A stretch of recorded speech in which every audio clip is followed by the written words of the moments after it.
যেটা জামায়াত ইসলামী সেটা ধারণ করে, পালন করে এবং তারা এটাকে অনুশীলন করে। তারা কত কর্মদক্ষ, কত সুচিন্তিত, কত সুসংগঠিত এবং দেশের জন্য কত ভাবনা তারা রাখে। আমাদের দেশে হবে সেই ছেলে কবে, কথায় না বড় হয়ে কাজে বড় হবে। এখন থেকে 200 বছর আগে এই বাংলার মনের কথা বলেছিল কুসুম কুমারী দাস। 200 বছর পরে বাংলার যে আশা আকাঙ্ক্ষা, সেই আশা আকাঙ্ক্ষা প্রতিফলন ঘটিয়েছে জামাতে ইসলাম।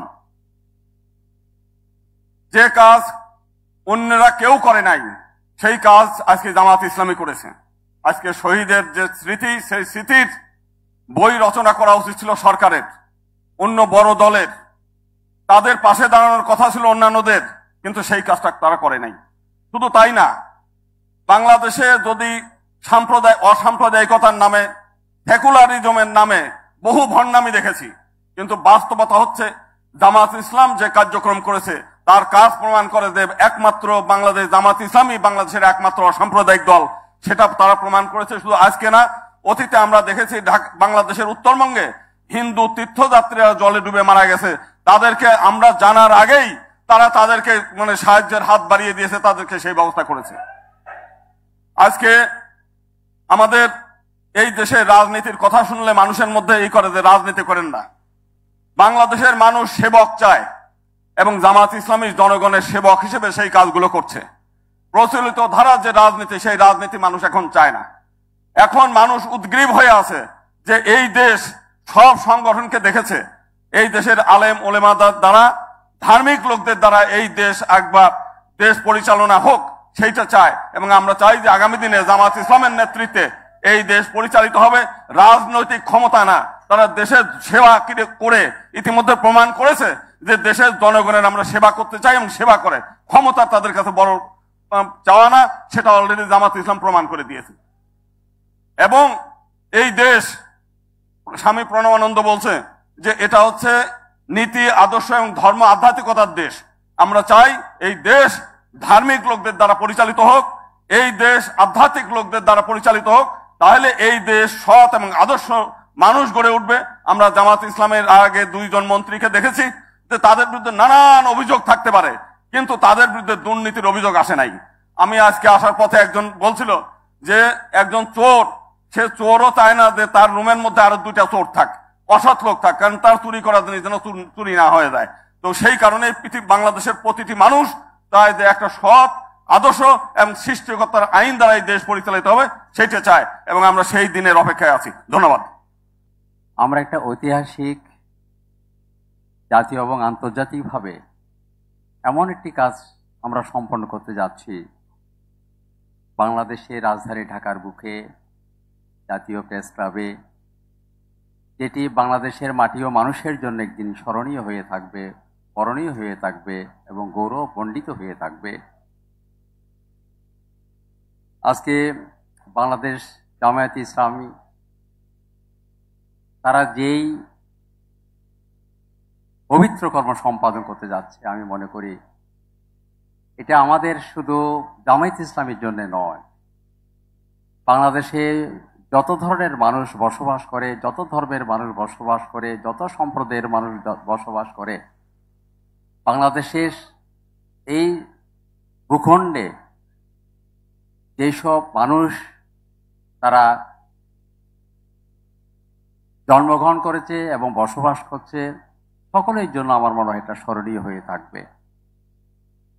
এটা একটা বৈষম্য বিরোধী একটি কর্ম বলে আমি মনে করি।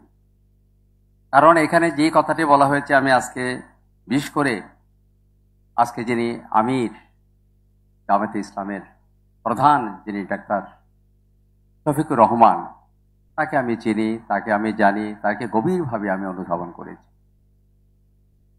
এই আন্দোলনের পরে আমরা একসঙ্গে বসেছিলাম। বাংলাদেশে আমরা বিভিন্ন সম্প্রদায়ের মানুষ কিভাবে একটা শান্তির বাতাবরণ সৃষ্টি করা যায়, তিনি আমাদেরকে পরামর্শ দিয়েছিলেন। আমরা চেয়েছি এখানে সাম্য প্রতিষ্ঠিত হোক, ভালোবাসা প্রতিষ্ঠিত হোক এবং ধর্মের যে বাণীগুলো, মূল্যবোধগুলো এখানে তৈরি করা হোক। আজকে যে যাদের উদ্দেশ্যে এই কর্ম সম্পাদিত হচ্ছে, আমি মনে করি পবিত্র কর্ম। তারই কর্ণধার গুরুধা এরই স্বপ্নদ্রষ্টা আজকে আমির ডক্টর শফিকুর রহমান এবং তার জামায়াতে ইসলামের সকল প্রকারের নেতা কর্মীবৃন্দ, তাদেরকে আমি অভিনন্দন জানাই। আমি একজন শিক্ষক, আমি মানবতাকে ভালোবাসি, শান্তিকে ভালোবাসি, আমি দল মত ধর্মের ঊর্ধ্বে রাখতে চাই। কোনো ধরনের বৈষম্য আমার মধ্যে নাই, যেটা জামায়াতে ইসলামী সেটা ধারণ করে, পালন করে এবং তারা এটিকে অনুশীলন করে। আজকে এই জন্য আমি মনে করি দেশটি গ্রুপে অল্প সময়ের মধ্যে যেই কাজটি তারা সম্পন্ন করেছে, এতেই বোঝা যায় তারা কত কর্মদক্ষ, কত সুচিন্তিত, কত সুসংগঠিত এবং দেশের জন্য কত ভাবনা তারা রাখে। আমি অল্প সময় আমি বসছিলাম, আমাদের অ্যাডভোকেট আরেকজন সম্প্রদায়ের আমরা এসেছি, ওনার সঙ্গে বসে আমি কথাটা বলছিলাম যে কত অল্প সময়ের মধ্যে এই কাজটি তারা সম্পন্ন করেছে। 2500 পৃষ্ঠার এবং 10টি সংকলন বের করা এটা সহজ ব্যাপার নয়, কারণ আমি তো একজন গবেষক, আমি জানি সম্পাদনা করা, বই তৈরি করা, নির্ণয় করা, এডিট করা কত যে শ্রমসাধ্য ব্যাপার। তো যাই হোক, আমি আর কিছু বলতে চাই না। আমাকে যারা দাওয়াত দিয়েছে, বিশেষ করে আমাদের আজাদ সাহেব এবং ডক্টর শফিক এবং বুলবুল সাহেব, তাদের সঙ্গে আমার একটা আছে, আপনাদের সঙ্গে আমাদের একটা হৃদয়ের বন্ধন আমার আছে। আপনার সেটা আমি বলবো না। আমি চাই আমি যেখানে থাকি বাংলাদেশের সাম্যের জন্য, অধিকারের জন্য, ন্যায় বিচারের জন্য, গণতন্ত্রের জন্যে, বাংলাদেশের একটা মূল্যবোধ সৃষ্টির জন্যে সকল মানুষ যেখানে থাকবে, আমি সুকুমার বড়ুয়া সেখানে আমি আছি আপনাদের সঙ্গে। এই কথাগুলি বলে আমি আবারও আজকে যারা এখানে বসে আছে অসম্ভব বরেণ্য ব্যক্তিবর্গ আমি দেখেছি। আর ডক্টর শফিক সাহেবকে আরেকটি কথা বলতে চাই আপনাদের সামনে। আমি দেখেছি, আমার তো একটা চোখ আছে, কিভাবে এই বয়সে তিনি প্রতিদিন কিন্তু বিভিন্ন কর্মে তিনি নিবেদিত হচ্ছেন। এইরকম নেতা আমার মনে বড় দুর্লভ, বড়ই দুর্লভ, বড়ই দুর্লভ। এই নেতাকে আপনারা সকলে সম্মান করবেন এবং জামায়াতে ইসলামের সকলকে আপনারা ধারণ করবেন। এই কথাগুলো বলে আমার বক্তব্য আমি শেষ করছি। আমি একজন বৌদ্ধ, আপনাদেরকে অভিনন্দন জানাচ্ছি, সাধুবাদ জানাচ্ছি, আপনাদের কাছে কাজের প্রশংসা করছি। আমি সকলের জয় হোক, সকলের মঙ্গল হোক, সকলের কল্যাণ হোক।